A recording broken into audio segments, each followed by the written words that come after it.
Hello, I'm Ken Feith from the Metro Nashville Archives. We're here in the public library today. We have our first Tuesdays at the Metro Archives. Today we're going to have Andrew Thompson. He leads tours in Nashville about Nashville ghosts, and we thought that with October and Halloween coming up, this might be a fun presentation. So Andrew is works at the Englewood Library, and he gives tours in Nashville. He's been doing it about 8 years, native Tennessean. So without further delay, I want to bring up Andrew and let him talk about ghosts in Nashville. Thank you, sir. How's everybody doing today? Great, good to see everybody. Now, I've been with the library system for about 15 years now, and I'm the children's guy at the Englewood Library.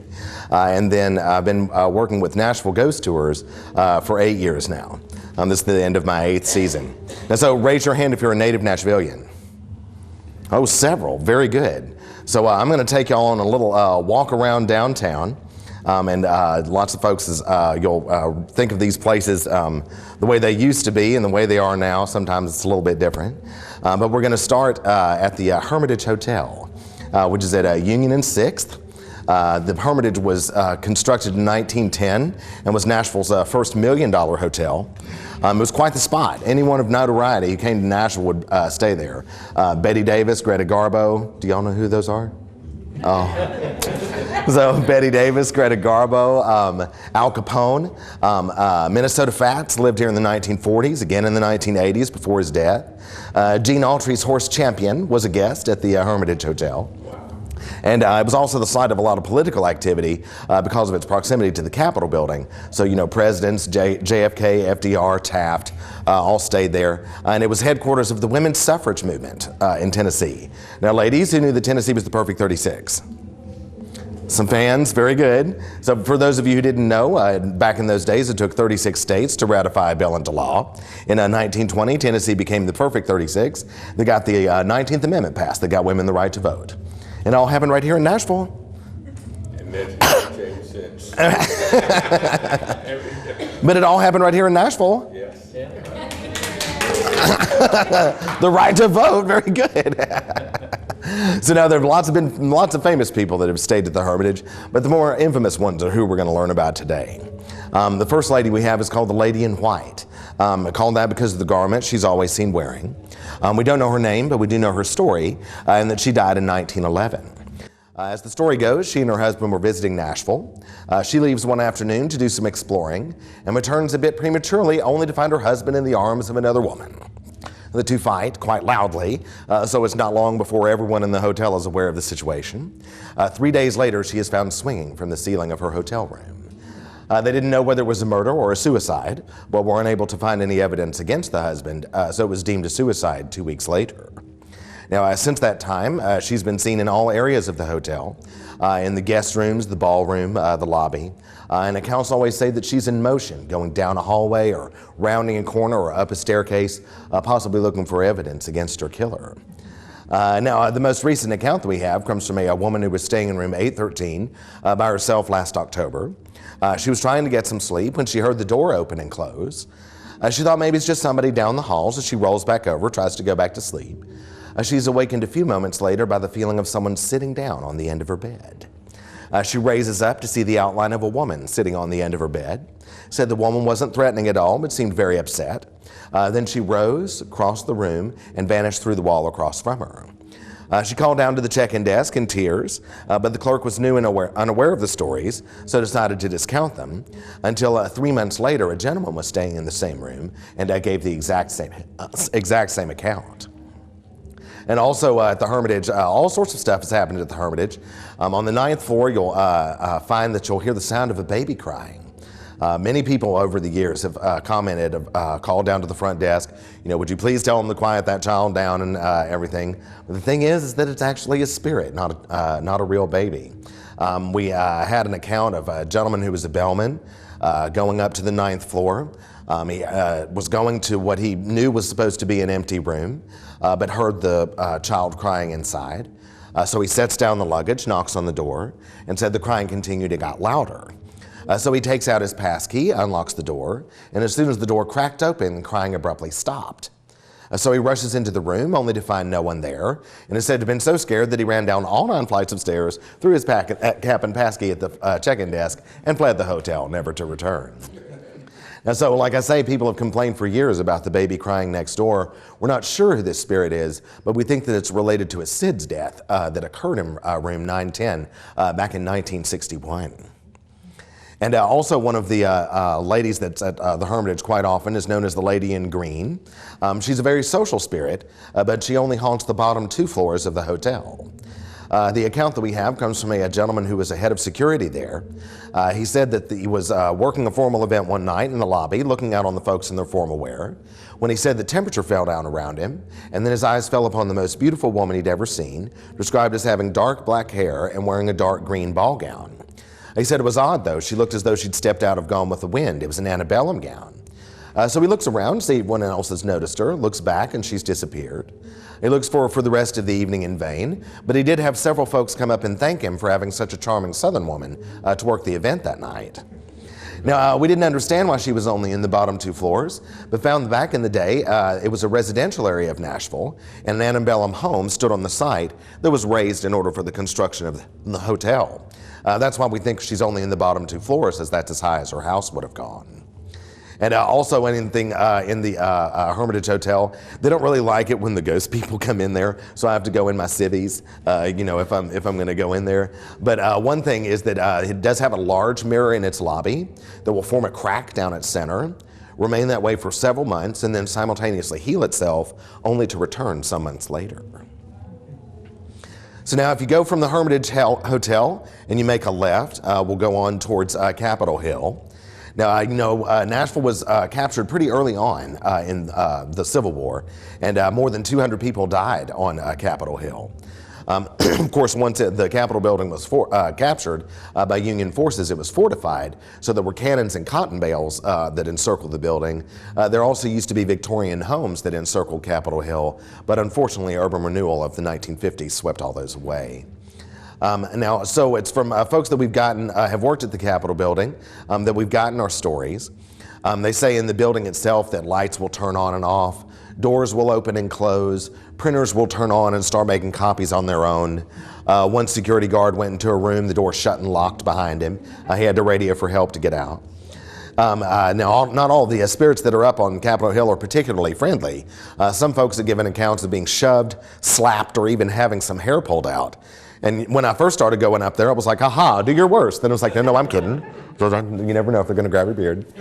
So now we have a story from a gentleman who was a part of a painting crew there. He said the rest of the crew decided to break for lunch. He decided to hang back and take a nap. So he puts his feet up on the sofa and falls asleep. He's awakened a few moments later by his feet being swept to the floor and a very gruff voice saying, "Keep your feet off the furniture!" He opens his eyes and there's a Union soldier standing before him. Then the soldier disappeared before his eyes.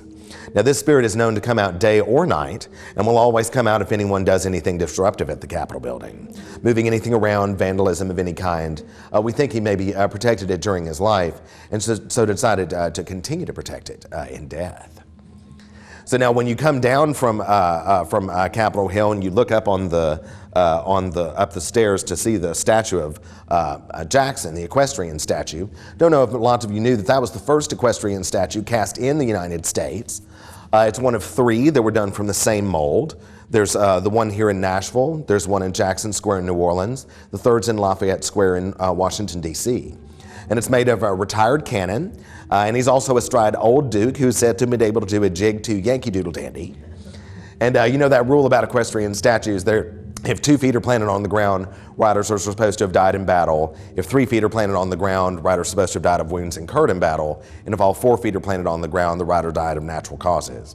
Now, I looked it up, and Andrew Jackson passed away at their home, the Hermitage, on the easterly side of Nashville. So, lying in government? Really? It's like, here's $200, put it on 2 feet, would you? I mean, come on. So anyway, when you come down from Capitol Hill, the original constructors were William Strickland, who designed many of the buildings here in downtown Nashville. And he accepted the project of the Capitol, thinking it would only take a couple of years, but it actually took over 9 years. And he passed away just before its completion. Now, these years were particularly hard for Mr. Strickland, due to the most part because of a man named Samuel Morgan. Mr. Morgan was the man that was hired by Nashville government to be the overseer of the project. Now, these two men absolutely despised one another and fought all the time over design, over color, and most often over money. There were several accounts of work stoppages that would occur where they'd just be screaming in front of their crews. Now, when Mr. Strickland passed on, he had designed a little honor for himself. I don't know if you knew that he is entombed in one of the walls of the Capitol building itself. Now, this was a rare honor, but it was not an exclusive one, because in one of the other walls is Mr. Samuel Morgan. So kind of a bummer, they're tied together in death now forever. Now, one of the stories that we got is from security guards who've worked here over the years. They say about 9 o'clock at night, they'll hear the sound of two men arguing. They'll look at the camera, call for backup, fan out, try to find someone no one's ever found. This is always pretty vexing for the rookies, but then the veterans are like, oh, that's just Mr. Strickland and Mr. Morgan. Been fighting up there over 100 years, you know, the South. And I did have a retired security guard come on my tour one evening. He said he was driving his vehicle around the Capitol building one night when a stone flew in front of his car towards Mr. Morgan's grave. Right before it hit, it stopped, hovered in the air for just a few moments, and then dropped to the ground. We think Mr. Strickland just lobbed one at Mr. Morgan and he had caught it before it hit. And so now when you come down from the Capitol, if you come down Charlotte there, on the corner of Charlotte and 5th is St. Mary's of the Seven Sorrows. Now, St. Mary's is one of the oldest churches in Nashville. She's the first Catholic church in Nashville and the first Catholic diocese of Middle Tennessee. She's coming up on her birthday. She opened her doors on Halloween Day in 1847. And like the Capitol building, was designed by Mr. William Strickland. So now it's from folks that have lived or worked there over the years that we've gotten our stories. They started with a woman named Nell Hines, who was a dishwasher. She said she was cleaning up one night after supper when she saw a strange priest pass in the room behind her. She knew everyone who worked there at the time, but she didn't recognize him. She described him as being very tall, having white hair, and a tall cane or staff. She thought maybe it's just somebody new, so she tells the other priests about it. No one knew who it was, so they all fan out over the building trying to find an imposter, but no one was ever found. Now, for the longest time, Nell was the only person that this spirit made manifest to. So after a while, people were like, oh, Nell. But then the custodian named John Walker said he would see the priest going down the middle aisle. If he would try and follow him, the priest would always go through the door on the right-hand side of the sanctuary. Even if the door had just closed behind him and he opened it right back up, there was never anyone there. A creepier one comes from Father Cashin. He would be in the study in the back of the church when the door on the left side of the room would open and close. Footsteps would cross before him and the door on the right side of the room would open and close, as if someone had just crossed in the room with him. Monsignor Morgan had a scarier experience. He was getting some sleep one night when he heard a loud knock at his door. He gets up to answer it, only to find no one there, and said the doors at either end of the hallway were very large and very heavy, and surely if anyone had tried to go through them, he would have heard them. So he goes back to bed, tries to go back to sleep. He's awakened a few moments later by another very loud knock. This is not on his door, but on the headboard over his head. Needless to say, he was very scared by this and told the other priests about it. Unfortunately, Monsignor Morgan passed away 3 days later of heart failure, possibly due to his experiences at St. Mary's. Now, no one knew who this was. There was no documentation of any kind. In 1973, they did a renovation of the church. At that time, a wall was torn down, and in the floor behind the main altar, they found a coffin. When they opened up the coffin, they found the body of Bishop Richard Pious Miles, who was the first bishop of the diocese here in Tennessee. A strange fact, his body showed no signs of decomposition, even though he was buried over 100 years prior. Now, any member of the Catholic faith knows that no decomposition is a sign of sainthood. Father Miles was on the slate to become a saint, but has since not been canonized by the church. He did match the physical descriptions exactly. He was 6'5", with white hair.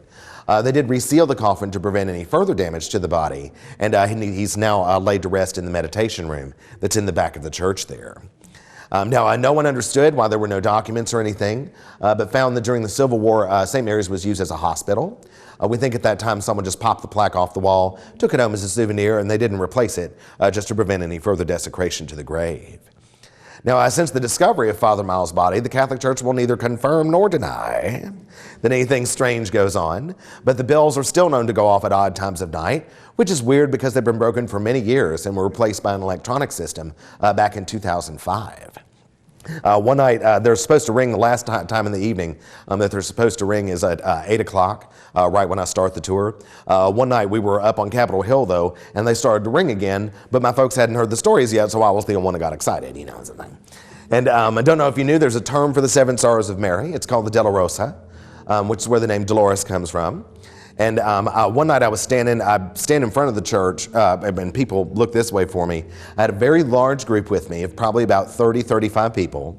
It was made up of much smaller groups from all different parts of the country, so nobody knew each other. All of the smaller groups just happened to have a child with them that was age 5 to 10. So I'm standing there telling the stories, when all of a sudden, at the exact same moment, all of the children were like, they're like, "Did you hear that, Mommy? Did you hear that? Did you hear that?" I was like, "Hear what?" "The man, Daddy, the man screaming, the man screaming." So all of the children heard it, and none of the adults heard it.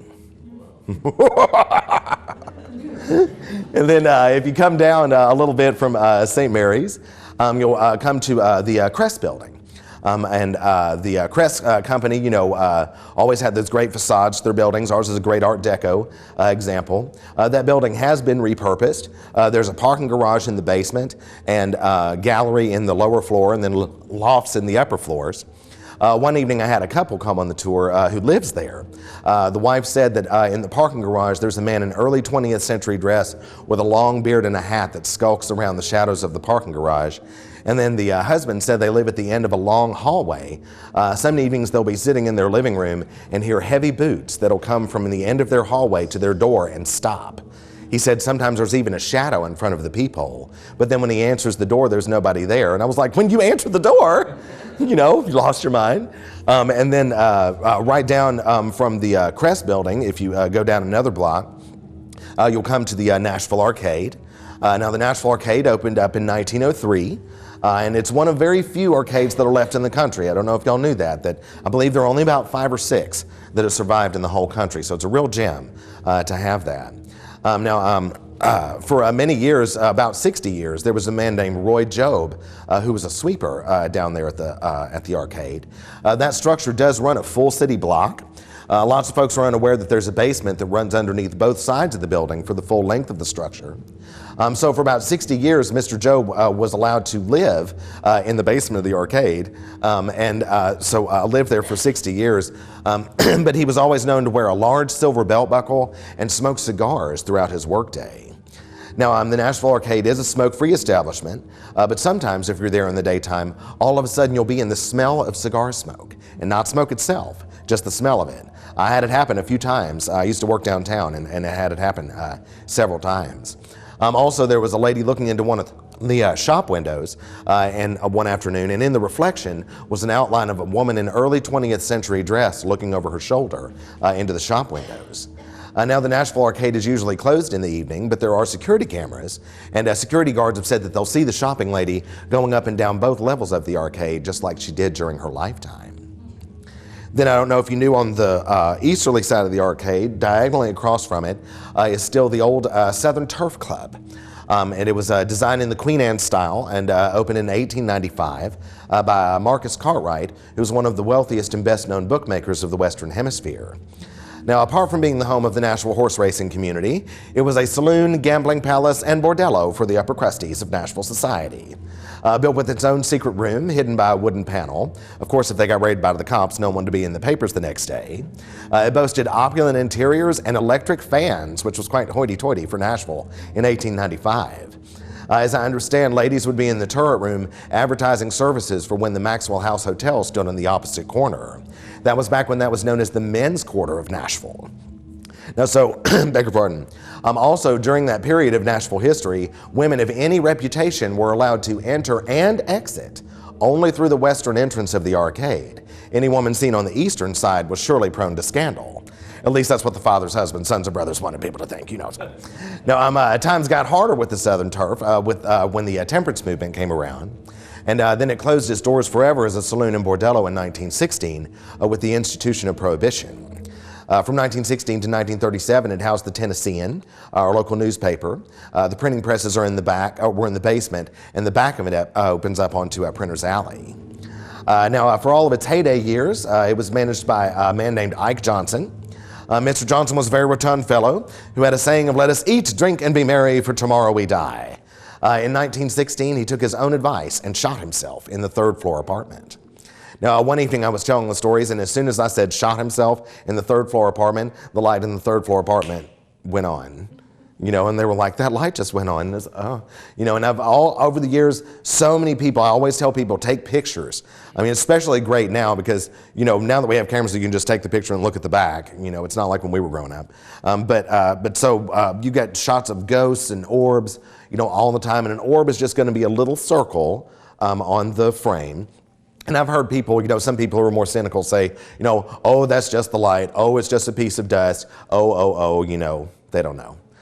Because I've seen several things over the years. One gentleman had a very fancy camera, and there was an orb, and you would blow it up and you'd see a face in the orb. Also, one time somebody had a motor on their camera, and we were upstairs at a place, and you actually saw the orb cross the room and go down the staircase. So stuff like that'll happen, and it's never in the same place on a frame. That's important, because if it were dust or something, it would be in the exact same spot, every frame. But I've seen them move, I've seen their light intensity change, I've seen actual outlines of people. The back of the Southern Turf on the back side of it, it opens up onto Printer's Alley. And for many years, that was a nightclub called Skull's Rainbow Room, owned by Mr. Skull Shulman. Now, he was, of course, a famous man in Nashville for a couple of reasons. First of all, lots of folks in their earlier days sang in his clubs. Patsy Cline, Willie Nelson, Tanya Tucker, Sammy Davis Jr., all sang in his clubs in their earlier days. And he was also known for the role that he played on Hee Haw, where he would wear a large silver skull belt buckle and have several poodles that he would lead around on stage. Now, I don't know if y'all ever saw Mr. Shulman, but he was a very eccentric man, because this was not only how he dressed on the show, but how he dressed in real life, and could often be seen in downtown Nashville with his poodles just, walking around. Now, he did have an odd habit of carrying large wads of cash on him at any given time. He was always very generous to the folks trying to get discovered here in Music City with their guitar cases open. But it was word of this that eventually led to his demise. Back in 1997, two drifters by the name of Pence and Cavai surprised Mr. Shulman at the Rainbow Room on a Sunday morning and demanded the register. Even though he was 86 years old at the time, he refused to give it over. There was a scuffle, and they did slash his throat and leave him for dead behind the bar. He ended up being discovered that afternoon by a cigarette vendor and passed away that evening at a local hospital. Now, so for many years, in fact, it was just this season, that it opened back up as a nightclub. Since his death, though, it's mostly been a storage building for the Bourbon Street Blues and Boogie Bar that's next door. So many of the employees next door, especially the females, have absolutely refused to go into the Rainbow Room because of their experiences.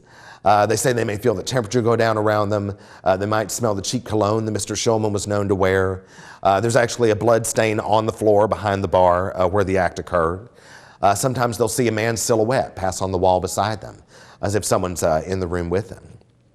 And I had a gentleman one night. He wanted to take a picture of me in front of the door, and so he had a camera, not a camera. He had a camera, not a phone. So he was standing there like this, and I said, "Okay, give me a 1, 2, 3." And he said 1, 2, and the camera went. And so he looked at his finger, and I looked at his finger, and he just kind of slowly put his camera back down. That kind of thing happens all the time. Cameras take pictures on their own. Cameras will work, then they won't work, then they'll work, then they won't work. That kind of thing happens all the time, all over downtown.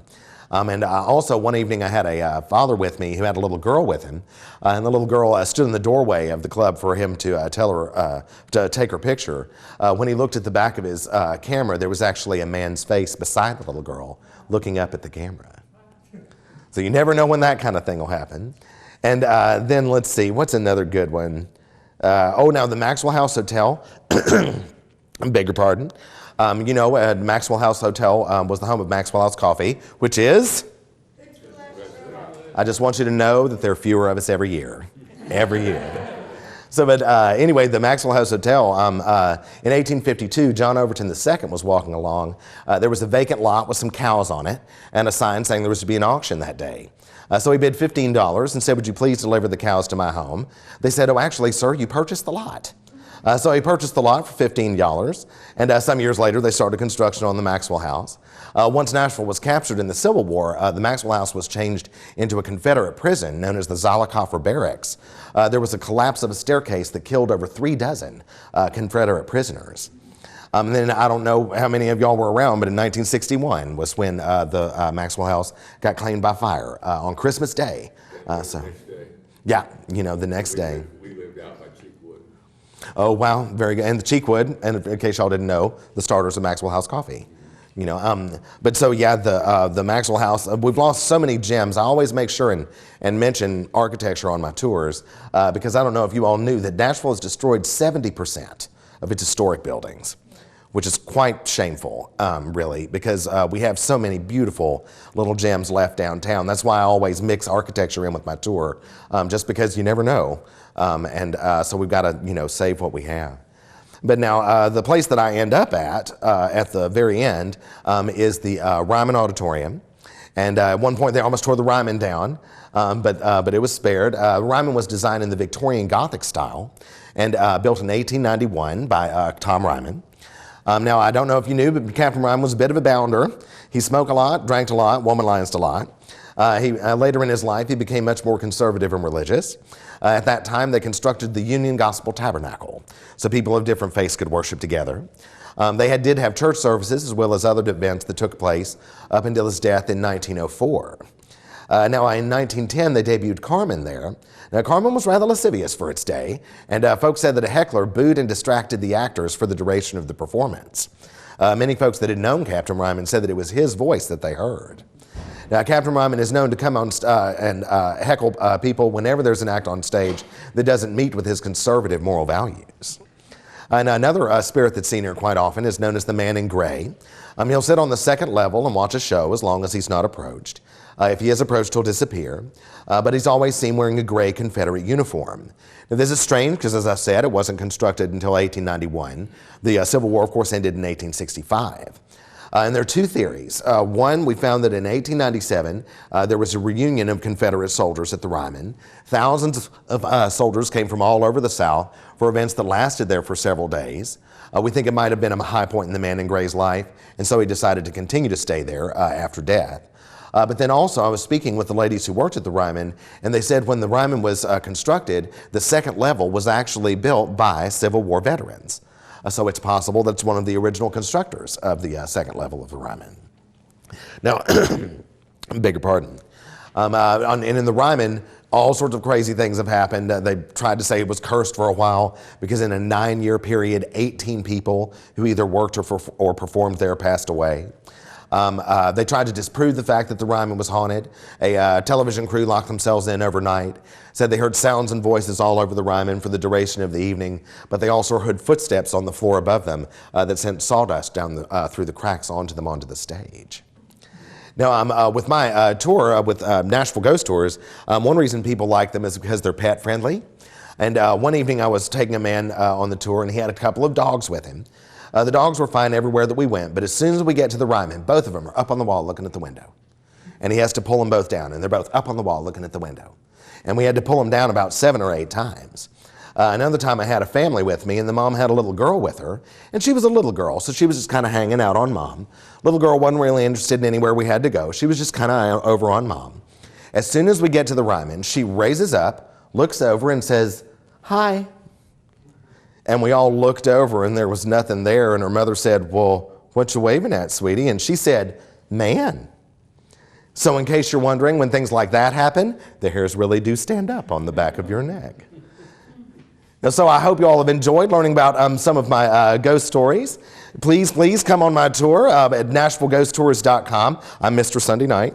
And would love to have you, and hope that you enjoy learning about some of the haunted history of our fair city. Thank you for having me. Oh, questions? Yes, sir. First of all, I'd like to invite you out to Bellevue. We have a history and genealogy group. Oh, huh? It's been meeting every Friday since 2006. Oh, wow. And so I'd like to invite you out there. But oh, great. About your tours. Yes, sir. What's that? That's with, I already go. The tours, what is the cost of the tours? It's $15 per person. It's about a 90-minute tour. It starts in front of the Hermitage Hotel at Union and 6th, and we end up at the back of the Ryman on 5th, which is the former front of the Ryman. Like I say, it's about a 90-minute walking tour, but it's a lot of fun. I would love to have y'all. Anybody else questions? Yes, ma'am. That's me, yes, ma'am. And we start gathering at 7:30, and then we'll start the tour at 8 o'clock. And it's all walking? Yes, sir. I know, right? Yes, ma'am. Do you do your own research, all these stories that you've gathered over the years? Yes, ma'am. Now, some of the stories are kind of standard to the tour, but we walk through so much history that I've done my own research, and I've kind of brought little tidbits and stuff here and there. It's not really a haunted story, but I mix it in with, haunted stories and death stories, and you know how morbid we all are. And but the Life and Casualty Tower, I don't know if you remember that it was in 1996. The Miss Morningstar Green, a young woman from Tompkinsville, Kentucky, ascended the tower intent on taking her own life. Witnesses say she was standing on the ledge and at the last moment changed her mind. When she turned to reach for the post, she lost her grip and fell to her death anyway. Stuff like that.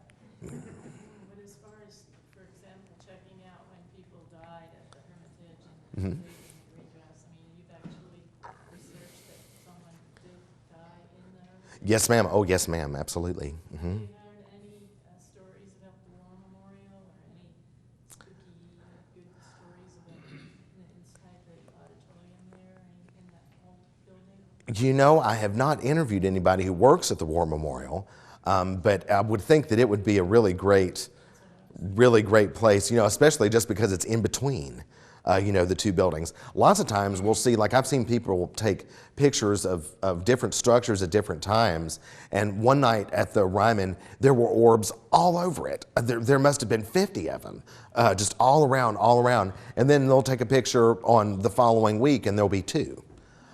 So I always tell people, and it's also very good now that you can look at the back of your camera, is that, leave it for a week, then look at it with fresh eyes and be like, I never saw that.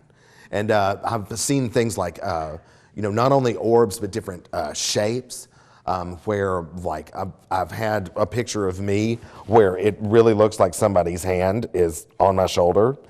And have the temperature change. That'll happen a good bit. And sometimes we'll get auditory stuff that'll happen. One time I was at Printer's Alley, and a gentleman was coming out from the door. We all heard this kind of, and he and I both stiffened up at the same time, and it was like, did you hear that? It's like, I heard that. Did you hear that? It's like, okay then, So when things happen on the tour, it helps to move the tour along a little bit faster. Any other questions? Yes, sir. Does an orb represent like a person as Yes. opposed to a phenomenon like cold? Yes, it's a person, and you'll see them. They're generally the same size. I don't see them, like bigger and smaller and all that stuff. It's generally the same size, and like I say, they'll be all over the place. They'll move, they'll come back. Those kinds of things happen very, very frequently. Do you ever tell the story of a man that killed Carmack, Edward Carmack? Oh, the shooting on Capitol Hill? Yeah, do you ever tell the story about what happened to him? No, what is it? Oh, This is the guy that's on the lesser known facts of very but cool. anyway, what happened to the guy that killed Carmack, a few years later, they found him over on Leak Avenue with his head bashed in the water. What's the name of the Leak? What's that? Richland Creek. The guy that killed Carmack. His head bashed in by a stone. You gotta love it. And see, every town, any town that you go to is just gonna be rife with stories like that, because we've all got such great history. And that's another reason that I really support, the tours, is because it's not just the ghost stories, it's the history that lots of people are unaware of, and it's just, we're so stuffed with it, and you walk through it all over the place downtown. So, and I always wonder, you know, we were one of the first cities in the Southeast to take part in the urban renewal programs of the 1950s. And so, like, you'll see new buildings, new buildings, new buildings, and all of a sudden, there'll be like a little cluster or one building that won't be touched. Like, there's one down on 4th, and it's got new buildings on both sides of it. And always goes off in my head. It was like, you know, who were you? Why did that happen? Why didn't you get touched when you had new on both sides? And stories like that, you know, every city has them, and that's what I think is just a really exciting part of doing the tours. Do you have any stories about our Trails West building that we just lost? Oh no, you know, yet another tool. Pretty sad. Yeah. Could you tell me the Carmack story? I don't think I. Well, he was killed in a gun battle. Actually, where his monument is, he's looking right down at where the gun battle took place, down on 7th and Union or something like that. And he was a prohibitionist.